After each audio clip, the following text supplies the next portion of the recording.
जय माता दी मित्रों, 15 अक्टूबर 2023 से ही नवरात्रि की शुरुआत होने जा रही है। अश्विन महीने के शुक्ल पक्ष की प्रतिपदा तिथि से नवरात्रि की शुरुआत होती है और इस नवरात्रि को शारदीय नवरात्रि के नाम से जाना जाता है। हिंदू धर्म में इस नवरात्रि का विशेष रूप से महत्व भी होता है। नवरात्रि के 9 दिनों में माता दुर्गा के 9 रूपों की अलग अलग पूजा की जाती है। इस बार शारदीय नवरात्रि की शुरुआत 15 अक्टूबर से हो रही है और महाअष्टमी का जो व्रत है वो 22 अक्टूबर के दिन रखा जाएगा और साथ ही दशहरे का जो त्योहार है ना वो नवरात्रि के 10वें दिन यानी कि 24 अक्टूबर के दिन रखा जाएगा। चलिए जान लेते हैं नवरात्रि के दिन घट स्थापना के शुभ मुहूर्त के बारे में और साथ ही नवरात्रि के 9 दिनों के दौरान 10 ऐसे काम है जिनको आपको भूल कर भी नहीं करने चाहिए, नहीं तो माता रानी के क्रोध का पात्र आप बन सकते हैं। माता रानी आपसे नाराज भी हो सकती है। तो चलिए एक एक करते हुए नवरात्रि से जुड़ी सभी महत्वपूर्ण जानकारी अपन इस वीडियो में जानते हैं। ऐसे में वीडियो को पूरा लास्ट तक जरूर देखिए और हाँ मित्रों, वीडियो के नीचे कमेंट बॉक्स में जय माता दी लिखकर वीडियो को शेयर जरूर कर दीजिए ताकि नवरात्रि के 9 दिनों के दौरान माता रानी की कृपा से आपको भी कोई भी गुड न्यूज मिल सके। मित्रों, नवरात्रि की पूजा शुरू करने से पहले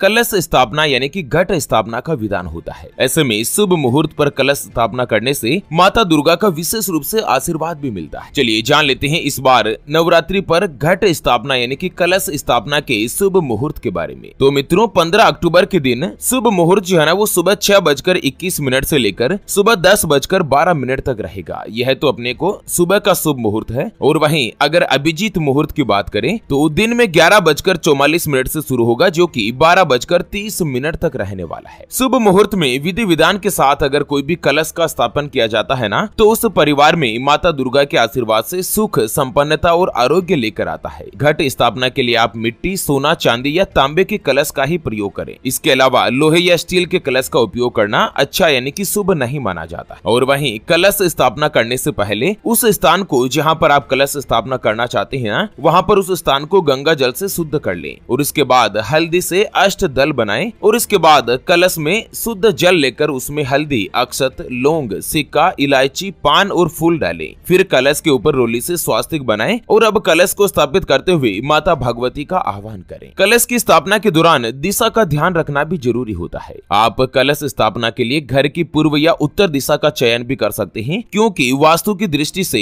इन दिशाओं को बहुत ही ज्यादा शुभ माना गया है। और इस बार आपको बता दें कि 30 सालों के इतिहास के बाद नवरात्रि पर 3 ऐसे दुर्लभ और महासंयोग बन रहे हैं जिससे 3 राशियों की किस्मत में भी माता रानी का विशेष रूप से आशीर्वाद मिलने वाला है। तो आपको बता दें इस बार नवरात्रि पर बुधादित्य राजयोग, सस राजयोग और भद्र राजयोग का निर्माण हो रहा है और ये 3 राशियों के भविष्य को एकदम से चमकाने जा रहा है। तो चलिए जान लेते हैं सबसे पहली जो भाग्यशाली राशि नवरात्रि में बनने जा रही है ना वो आती है वृषभ राशि, जिनके नाम का पहला अक्षर ई, उ, ए, ओ, वा, वी, वु, वे और वो से शुरू होता है, उनकी वृषभ राशि होती है। जैसे कि ओम प्रकाश, विमल, विमला, इंद्र प्रकाश, उमेश, उमा शंकर, इस तरह से जिनका भी नाम होता है ना उनकी वृषभ राशि होती है। मित्रों, इस बार जो नवरात्रि पर शुभ योग का निर्माण हो रहा है ना उससे वृषभ राशि वाले लोगों को बहुत ही अच्छा लाभ होगा। आपको बहुत बड़ा पद मिलेगा, पैसा प्राप्त होगा, आपकी इनकम में बढ़ोतरी होगी। माता रानी के आशीर्वाद से जो आपकी आर्थिक समस्याएं चल रही थी, जो धन दौलत में कोई भी अगर दिक्कतें चल रही थी ना वो अब धीरे धीरे सुधार होगा।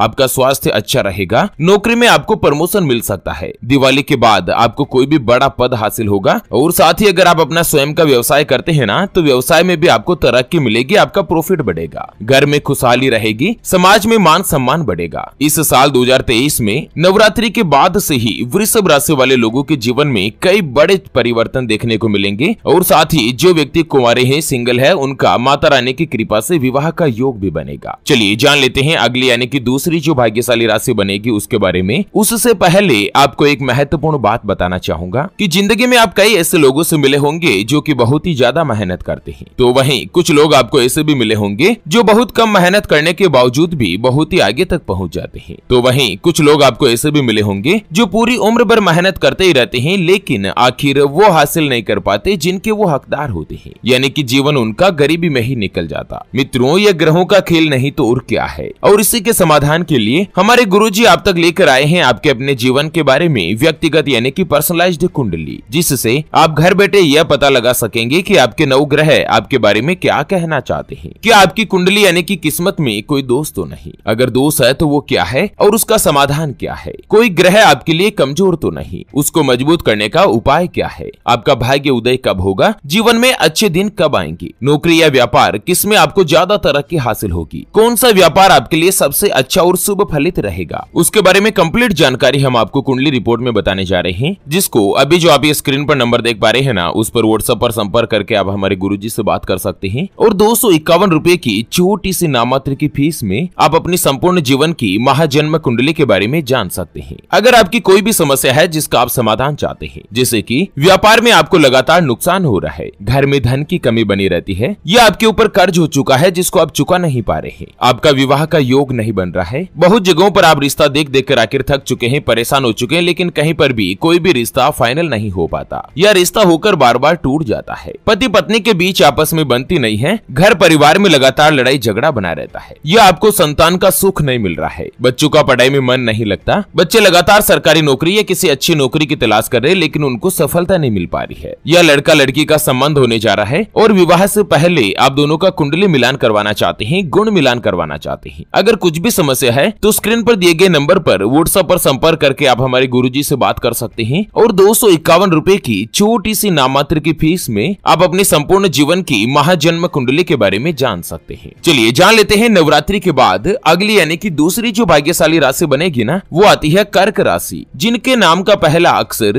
ही, हु, हे, हो, डा, डी, डू, डे और डो से शुरू होता है, उनकी कर्क राशि होती है। कर्क राशि वाले लोगों के लिए भी नवरात्रि में बन रहे दुर्लभ संयोग से आपको विदेश में नौकरी पाने का सपना जो पूरा हो सकता है। लगभग आपको अपने काम में सफलता की प्राप्ति होगी और आपको आर्थिक तंगी से भी छुटकारा मिलेगा, यानी कि जो इनकम संबंधी दिक्कतें चल रही थी वो दूर होगी और इनकम में बढ़ोतरी भी होगी। माता रानी के आशीर्वाद से इस बार नवरात्रि जो है वो आपके लिए काफी अच्छी और शुभ फलित मानी जा रही है। मित्रों, वीडियो के नीचे कमेंट बॉक्स में जय माता दी जरूर लिखें और वीडियो को शेयर भी कर दीजिए ताकि माता रानी का जो अपडेट है ना वो सभी लोगों को मिल सके। चलिए अगली जो भाग्यशाली राशि बनेगी वो आती है तुला राशि, जिनके नाम का पहला अक्षर रा, री, रू, रे, रो, ता, ती, तू और ते से शुरू होता है, उनकी तुला राशि होती है। तुला राशि वाले लोगों के लिए भी यह जो नवरात्रि का पर्व है ना, ये काफी अच्छा और शुभ माना जा रहा है। जिनकी भी तुला राशि है, माता रानी की कृपा से आपकी किस्मत जो एकदम से चमकने वाली है। कार्यस्थल पर आपका मान सम्मान बढ़ेगा और तरक्की के ऐसे सुनहरे अवसर भी आपको मिलेंगे जिससे आपको लंबे समय से इंतजार था। जीवन के सभी क्षेत्रों में आपके जो भी परेशानियां या बाधाएं आ रही थी ना, वो अब दूर होगी और सफलता की राह पर आप आगे बढ़ते हुए जाएंगे। और इसी के साथ अगली और अंतिम जो भाग्यशाली राशि बनेगी वो बनती है मकर राशि, जिनके नाम का पहला अक्षर भो, जा, जी, खी, खू, खे, खो,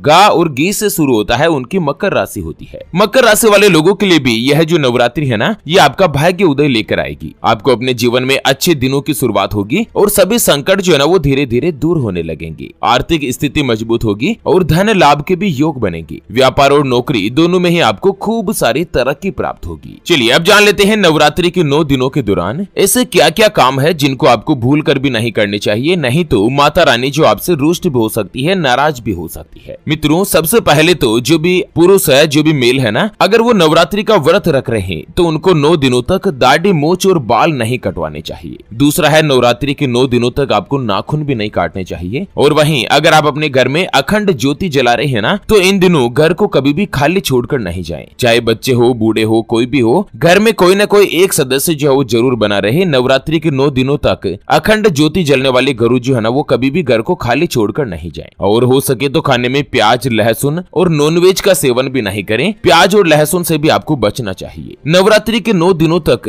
गंदे और बिना धुले हुए वस्त्र नहीं पहने और किसी भी दिन ऐसा नहीं निकले जिस दिन आप स्नान नहीं कर रहे हो। उसके अलावा नवरात्रि के 9 दिनों तक शारीरिक संबंध बनाने से भी आपको व्रत का या पूजा का कोई भी फल नहीं मिलता है। ऐसे में आपको ब्रह्मचर्य का पालन करें। बहुत सारे ऐसे व्यक्ति होते हैं ना जो नवरात्रि का व्रत तो कर लेते हैं, लेकिन व्रत में भूख मिटाने के लिए तंबाकू या गुटखा चबाते रहते हैं। तो यह गलती भी आपको नहीं करनी चाहिए। व्यसन करने से व्रत जो है वो आपका खंडित हो जाता है। उसके अलावा नवरात्रि के दौरान अगर आप कोई भी फलाहार ले, सेगार वगैरह लेना, तो वो एक ही जगह पर बैठकर उसको ग्रहण करें। ऐसा नहीं है कि आप घूमते फिरते जा रहे हैं और व्रत कर रहे हैं, तो ऐसे में व्रत का फल कम मिलता है। और विष्णु पुराण के अनुसार नवरात्रि के व्रत के दौरान दिन में सोना भी वर्जित माना जाता है। दिन में आपको कभी नहीं सोना चाहिए। और उसके अलावा जो भी व्यक्ति नवरात्रि का व्रत रख रहे हैं ना, ऐसे लोगों को बेल्ट, चप्पल, जूते, बैग जैसी कोई भी चमड़े की चीज का इस्तेमाल भी नहीं करना चाहिए। इससे भी आपको बचना चाहिए। और साथ ही किसी भी महिला का, किसी भी कुंवारी कन्या का अपमान नहीं करें। ऐसा करना भी भी आपके लिए माता रानी के क्रोध का पात्र बना सकता है। माता रानी आपसे नाराज हो सकती है। और अगर आप नवरात्रि के 9 दिनों तक व्रत कर रहे हैं ना, तो नवरात्रि के सबसे आखिरी दिन या तो अष्टमी या नवमी के दिन आपको कम से कम 9 कन्याओं को भोजन जरूर कराना चाहिए। तो चलिए मित्रों, इसी के साथ नवरात्रि की इस अपडेट जानकारी की वीडियो को फिलहाल के लिए यहीं पर देते हैं विराम। फिर से होंगे हाजिर एक और नई और काम की जानकारी के साथ। तब तक के लिए जय हिंद, जय भारत, जय माता।